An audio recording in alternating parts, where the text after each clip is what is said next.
Welcome to Shakespeare FC, The Words, a 5-minute journey into the individual bits of language that were forged, fletched, hewn, and hammered, and sometimes crowbarred, into existence by our brilliant and witty Warwickshirean wordsmith, or, as you become more familiar, Uncle Will.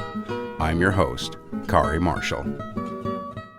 Today's word has trundled through history in many shapes and sizes. Strapped to the backs of donkeys, shoved into stagecoaches, heaved into the holds of ships, and wheeled briskly through airports by those who have left it a little late for their flight.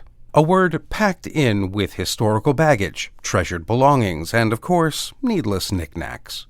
It could contain things precious to your heart, or be an encumbrance, a burden, a load, even an impediment. So let us set down our kit bag of troubles, and not so much smile, smile, smile, but rather unpack my heart with words to Uncle Will's first usage of the word luggage. Now, William would first use this in the martial setting of his Henry sagas. In the first part of his Henry IV, Uncle Will would introduce us to the practical, if somewhat gruesome sense, when he has Falstaff come upon the body of the traitorous Hotspur, who was killed in battle by the young Prince Hal, by the way, and decides to claim the kill for himself. Hal, when presented with this fantastical tale, tells Falstaff to bring your luggage nobly on your back. But it would be in William's tale of the grown-up Hal, now Henry V, and his harrowing battle of Agincourt, where the meaning lands with, for me at least, a profound weight. The English soldiers, battle-weary and struggling with sickness, are met by an overwhelming French army on their retreat to Calais. Before them in the field are amassed some 70,000 men, that's 60,000, outnumbering the English 5-1.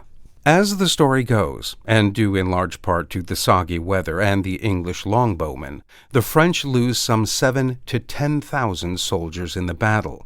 And as William tells it, the French army changes tactics and breaks one of the hard and fast rules of chivalric conduct. They move behind the lines and brutally slaughter the unarmed English page boys and squires. It is in Act 4, Scene 7, where Captain Llewellyn comes across the bloody scene.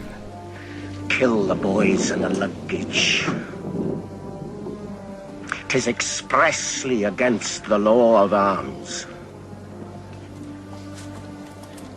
'Tis as arrant a piece of knavery, mark you now, as can be offered. In your conscience now, is it not? Certain there's not a boy left alive. Just a little linguistic aside, the character of Llewellyn is the captain of the Welsh contingent of Henry's army, which accounts for his pronunciation as Luggage. Uncle Will did not, of course, pull luggage out of thin air. The word lug came from the Middle English luggen, which more than likely came via the Norse lugga, which means to pull or drag by the hair, or, interestingly, ear. For lug initially meant something that protruded or projects out, like an ear. And in fact, there are still some places in Scotland that still use lug as slang for ears. So it is good to keep in mind when traipsing off on holiday to French historical battlefields or the historically French fort of Baton Rouge to keep your belongings in sight and keep your lugs open to the TSA agent's instructions, though you can carry your verbal valise in your mind. Your shoes and other luggage needs to go in the bin. Well, alas and alack, my friends, that is all we have time for. Join us again next time for another hopefully informative journey into the mind of Uncle William. I'm Kari Marshall. Farewell until next time. Shakespeare Full Circle is a production of WGTE Public Media and is sponsored in part by the generous support of the Cowie Family Charitable Trust and Michelle and Kelvin McElwain.